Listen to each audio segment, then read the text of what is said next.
सब मान्छे त यहीँबाट आउँछ। अब के हेर्नुहोस्, आज आउँ सोधौँ कि यहीँ हाम्रो युवाहरू छन् जेनजेडका, अनि सोधौँ के हुन्छ है। हेलो भाइ, तपाईँको नाम के हो? हजुर कहाँबाट हुन्छ? पसौनी गाउँपालिका वार्ड नम्बर 5 मा। ओ हजुर, अनि तपाईँ यो बाटो खराब भएको छ होइन? यो बाटो सर, त यो बाटो खराब छ सर, अनि तपाईँ यो मुखियालाई यो देशलाई तपाईँ के सुझाव दिन चाहनुहुन्छ सर? यो नेता सबै नेता कन्फ्युज छ हजुर नेपालमा। यो देख्नुहोस्, धेरै बाटो पुरानो भएको सकियो। हजुर, यो बाटो बन्न सकिएन। देख्नु पिचकाट हेर्नुहोस्, यो पिचकाट हेर्नुहोस्। युवाहरूलाई म यति अनुरोध गर्छु, मिलेर फाइनल गर्नुहोस्। के फाइनल गर्नु सर?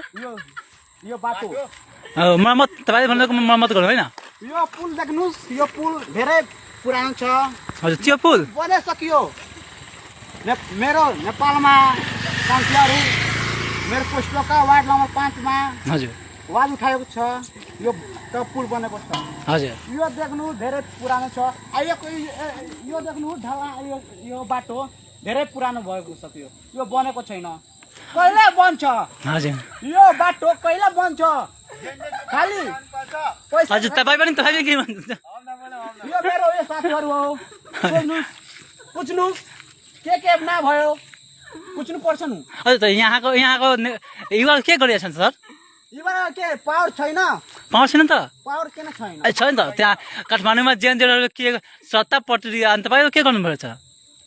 म हाल उठा एक मान्छेले के गर्छ? के गर्न सक्दैन सर? के गर्छ?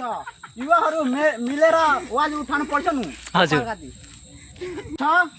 म नेपाल खाती धेरै जान्छु। म पुलबाट कुदेर म देख्न सक्नु, म कुद्नु जान्नु। दाइ त्यसो नगर्नु न, दाइ त्यसो नगर्नु, त्यसो नगर्नु न, त्यसो नगर्नु।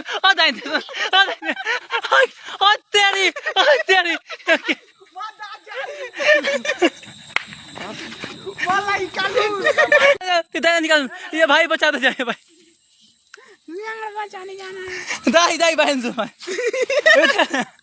यो दाइ नेपाललाई साँच्चीकै के गर्न सक्नुहुन्छ? धन्यवाद।